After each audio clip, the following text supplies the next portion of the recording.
Defense and Educational Fund as their policy council for the policing reform campaign.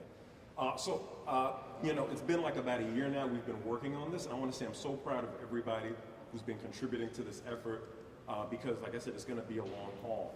And something that those who've spoken before me and those who are going to speak after me are going to talk about is how we are working together on reimagining public safety through community empowerment-centered approach, meaning that we're looking at breaking down the silos that exist with law enforcement, community members, and local government officials, and how we can break that down so that way they can more effectively work together as one community to support public safety and ensure police accountability through more so proactive instead of reactive strategies. And in order for this approach to be successful, we need all community members, especially those who live in those zip codes in Milwaukee, where there's high levels of gun violence, where there's high levels of negative police interactions, to be able to be involved in, have knowledge of, and most importantly, have substantive decision-making authority over reimagining public safety in their community. And this is significant because we all know the people who are closest to the problems are also the people who are closest to the solutions. So it's also important to note that, you know, typically municipalities that go through this kind of process, they do that once they come under like a federal court enforceable agreement, also called a consent decree. Most notable is Cincinnati, Ohio, and Newark, New Jersey. Both municipalities have shown substantial improvements in community police relations after they've come under a consent decree. Now, this more reactive approach rather than a proactive approach comes at a high cost. I mean, consent decrees are expensive, with estimated cost of at least $10 million in municipalities like Ferguson, Missouri, Baltimore, Maryland, and Chicago, Illinois. Matter of fact, New Orleans, Louisiana has already paid out $55 million at least for their consent decree over 9 years. That's a lot of money, okay? So ultimately, Milwaukee's citywide safety plan is gonna, and its development, is gonna be an example for municipalities across the country to proactively reimagine public safety by centering community empowerment. So thank you.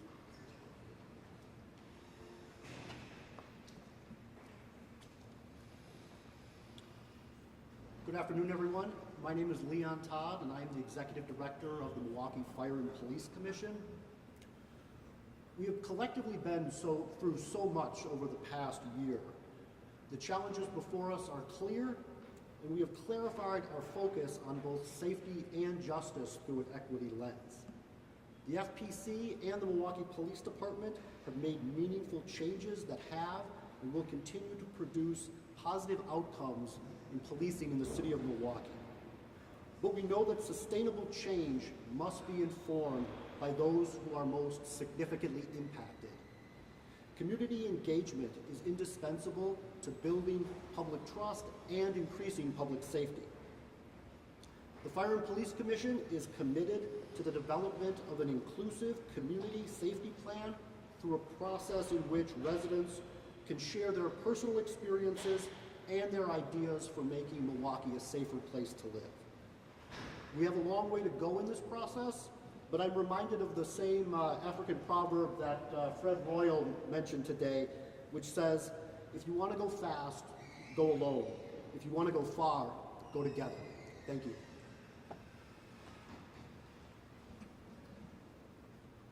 I'd like to just reiterate my thanks to all the partners here sharing the stage in regards to our commitment to a better and stronger community, to a more engaged community partnership with our residents, our elected officials, and community stakeholders. At this time, is there any questions? I think the big question is, how are you going to get people there? Because we want all of this, we have all these questions of how to make the community better, but you got to get the people there so they can talk about it. Absolutely. So, I mean, besides, putting out with our press releases and, the media being utilized as a platform to communicate this, we expect everyone who is hearing and seeing this to be engaged and do their part, meaning that we need to spread the word, we need to ensure that we are being communicative and as proactive as possible. I see a number of different partners, community partners here who are also engaged in the community that have the platforms respectively and the legitimacy I think it's important for those who are part of these particular efforts have their own area of networks to reach out and say, this is your time. This is your opportunity to stand up and step up. Because as we all know, only through the engagement and feedback from our residents, from our community stakeholders, will this actually have the type of momentum, but also buy-in. So this is one of those opportunities, and I'm appreciative of the media that is here, but also that I believe that we all have that energy behind ourselves to reach out to our respective community networks and also our social media networks to get the word out. Do you have set goals as far as once the sessions happen, then we're looking to see change? Or do you have any type of set goals? You're going to look back at data? So I think it's always important to have a critical review of how far have we gotten. As Carlton just talked about, we are at the groundwork of the stage. We need to also be reflective and introspective, reevaluating as we're going along. We're going to have bumps and lumps in this. This is something that is new for us in regards to our police department, even though I would say community engagement is not new to me at all. That's my middle name. So when it comes to this type of work, I'm right in my lane. But we also understand that this is fluid. We need to understand that there are going to be a number of voices. We have to figure out how do we all fit in what this community plan looks like. But I believe that we're coming with a genuine and honest way of putting the olive branch out, putting our hand out. I don't know if any of my other colleagues, because I don't want to be the only one speaking up here in regards to this, but I do feel that there is a lot of positive energy behind this, and that if we have to do some redesigning, do some recalibrating, I believe that we're going to be fluid enough to have those conversations and see what we can do moving forward. But the biggest goal is the Milwaukee Police Department is information driven. And if we don't have relationships with our community, if we don't have conversations that people find that we are a legitimate reflection of the responsible policing that they have in our community, then we're not going to make that goal of are we actually engaged, are we a better community because of what we did here. So I think it's important for us to be able to reflect and be fluid with this, but the main goal is, are we more communicative, are we more supportive, are we more engaged, are we more trusted? Chief, how do we make sure that this just isn't a check box, that we are making sure that we're building trust back with the community so that they understand that this is a relationship building and it's not just we're just checking this box to just, get your input, but, what do we do with it? So, Mrs. Moore, I say that we understand that this is commitment across many different levels of government and also our community. It starts with the head. You see the mayors here.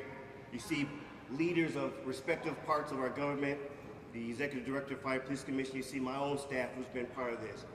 Even when I was acting chief, we were committed, not just going through the motions.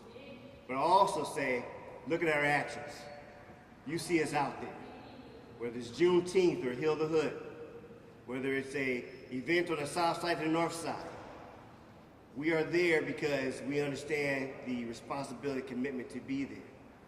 So you hear from my mouth our commitment to see this through, and I believe that my partners up here who share this stage also have a hand in the commitment to see this through. Yes, please. Yes, take it over. Push me out the way. Some call me a shrieking violet. So I don't know how familiar most of you are with the authority of Fire and Police Commission, but the Fire and Police Commission has the authority to direct the Milwaukee Fire Department and the Milwaukee Police Department on how they operate in the city of Milwaukee. This is the second part of the standard operating procedure to community-oriented policing. This is the community engagement portion of that. This is going to be codified and be put in place with that standard operating procedure stating this is how the city of Milwaukee and the Milwaukee Police Department are going to go forward in a community-wide city safety plan. This is how we hold folks accountable. You codify it. Now, do we have to be vigilant to ensure that what is being promised to be done on both our part as consumers of safety in the city and MPD's part? Yes. As you've seen with various civil rights, with Roe versus Wade just being repealed, These processes that change systems have to be constantly monitored and enforced by people who are consumers of them, and that's the entire community.